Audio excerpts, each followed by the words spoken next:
morning children, and welcome back once again to your online classes.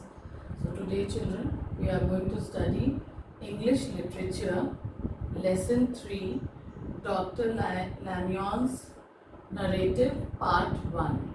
So before I start reading the lesson children, here are few word meanings which will come in the lesson when I read. So I'll just read out the word and meaning so that it is easier for you to understand while the lesson is being read. So just pay attention towards the word. The word first is morbid, that is gloomy or sad. Gratitude, thankful, to be thankful. Fail, a small cylindrical glass bottle used for medicines or potions, that is known as fail. Conscience, the part of mind that tells you whether your actions are right or wrong. Next is trifle, of little value or importance. Sixth, avowed, to state or admit publicly. 7.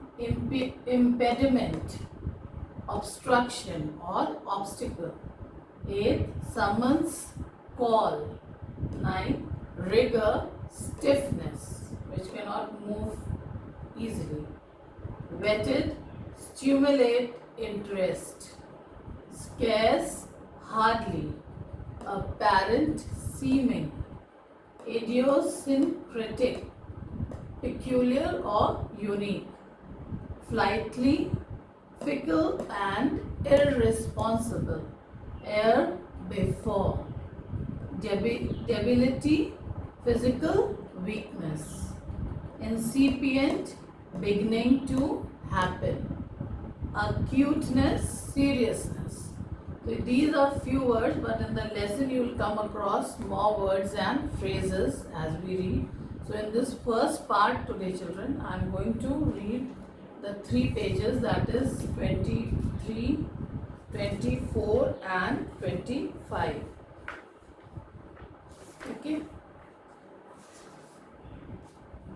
Now this lesson has been written, it's a narrative by Robert Louis Stevenson. And narrative, as the name of the lesson suggests, Dr. Lanyon's narrative. So what is a narrative? Narrative is actually a spoken or written account of connected events, for example a story. So this lesson is also in a form of letter which Dr. Lanyon reads. It is a letter of his best friend whose name is Jekyll. So now I begin reading, just pay attention. On the 9th of January, I received by the evening delivery a registered envelope addressed in the hand of my colleagues and old school companion Henry Jekyll. I was surprised by this, for we were by no means in the habit of correspondence. I had seen him, dined with him the night before. The contents increased my wonder, for this is how the letter ran. So this is a letter which Dr. Lanyon is reading of his best friend whose name was Jekyll. So I read the letter. It is addressed, the date is 10th December. Dear Lanyon, you are one of my oldest friends. We may have differed at times on scientific questions. I cannot remember, at least on my side, any break in our affection. There was never a day when, if you had said to me, Jekyll, my life, my honor, my reason depends upon you, I would not have sacrificed my left hand to help you. Lanyon, my life, my honor, my reason are all at your mercy. If you fail me tonight, I am lost. You might suppose that I am going to ask you for something dishonorable to grant, Judge for yourself. I want you to postpone all other engagements for tonight, to take a cab and with this letter for consultation to drive straight to my house. Poole, my butler, has his orders. You will find him waiting your arrival with a locksmith. The door of my cabinet is then to be forced, and you are to go in alone to open the glazed press letter E on the left hand, breaking the lock if it be shut, and to draw out with all its contents as they stand the fourth drawer from the top. In my extreme distress of mind, I have too morbid fear of misdirecting you. But even if I am in error, you may know the right drawer by its content.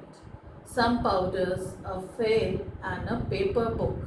I beg of you to carry back this drawer with you to Cavendish Square exactly as it stands.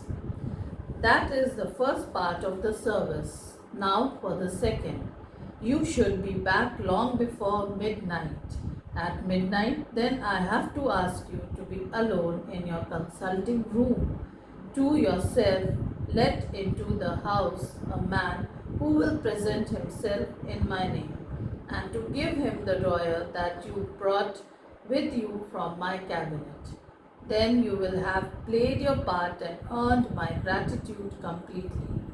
5 minutes afterwards, if you insist upon an explanation, you will have understood that these arrangements are of capital importance and that by the neglect of one of them, fantastic as they must appear, you might have charged your conscience with my death or the shipwreck of my reason. Confident as I am that you will not trifle with this appeal. My heart sinks and my hand trembles at the bare thought of such a possibility. Think of me at this hour, in a strange place, laboring under a blackness of distress, and yet well aware that if you will punctually serve me, my troubles will roll away like a story that is old. Serve me, my dear Lanyon, and save your friend.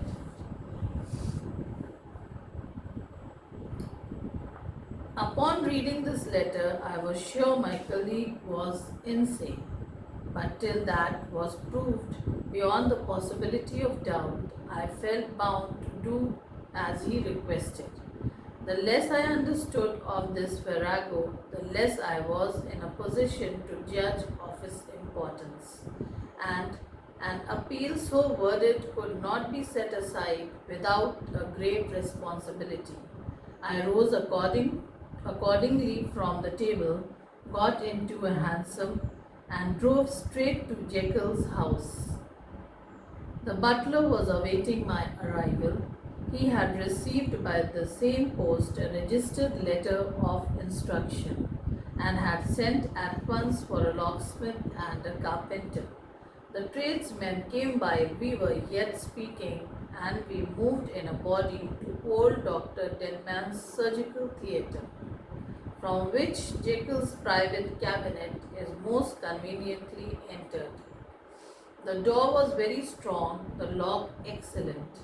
The carpenter avowed he would have to do much damage if force were to be used, and the locksmith was near despair. But this last was a handy fellow, and after 2 hours' work, the door stood open. The press marked E was unlocked, and I took out the drawer, had it filled up with straw, and tied it in a sheet, and returned with it to Cavendish Square. Here I proceeded to examine its contents. The powders were neatly enough made up, and it was plain they were of Jekyll's private manufacture. When I opened one of the wrappers, I found what seemed to me a simple crystalline salt of a white color. The phial might have been about half full of a blood red liquor, which was highly pungent to the sense of smell and seemed to contain phosphorus and some volatile ether. And the other ingredients I could make no guess. The book was an ordinary version book and contained little but a series of dates. These covered a period of many years, but I observed that the entries ceased nearly a year ago and quite abruptly. Here and there, a brief remark was appended to a date, usually no more than a single word, double, occurring perhaps 6 times in a total of several hundred entries, and once very early in the list and followed by several marks of exclamation, total failure. All this, though it whetted my curiosity, told me little that was definite. Here was a fail of some sort and the record of a series of experiments that had led to no end of practical usefulness. How could the presence of these articles affect either the honor, the sanity, or the life of my flighty colleague? If his messenger could go to one place, why could not he go to another? And even granting some impediment, why was I to receive this gentleman in secret? The more I reflected, the more convinced I grew that I was dealing with a case of cerebral disease. And though I dismissed my servants to bed, I loaded an old revolver that I might be found in some posture of self-defense. 12 o'clock had scarce rung out over London ere the knocker sounded very gently on the door. I went myself at the summons and found a small man crouching against the pillars of the portico. "Are you come from Dr. Jekyll?" I asked. He told me yes by a constrained gesture, and when I had bidden him enter, he did not obey me without a searching backward glance into the darkness. There was a policeman not far off, advancing with his bull's eye open. At the sight, I thought my visitor started and made greater haste. These particulars struck me disagreeably as I followed him into the bright light of the consulting room. I kept my hand ready on my weapon. Here, at last, I had a chance of clearly seeing him. I had never set eyes on him before, so much was certain. He was small, as I have said. I was struck besides with the shocking expression of his face, with his remarkable combination of great muscular activity and great apparent debility of constitution, and last but not least, with the odd subjective disturbance caused by his neighborhood. This bore some resemblance to incipient rigor and was accompanied by a marked sinking of the pulse. At the time, I set it down to some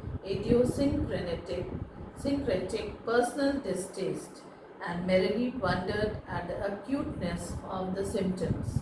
But I have since had reason to believe the cause to lie much deeper in the nature of man and to turn on some nobler hinge than the principle of hatred. So today, children, till I stop over here, that is on page 26. I have read the 2 lines, and in the next video I will continue with the other pages of the lesson.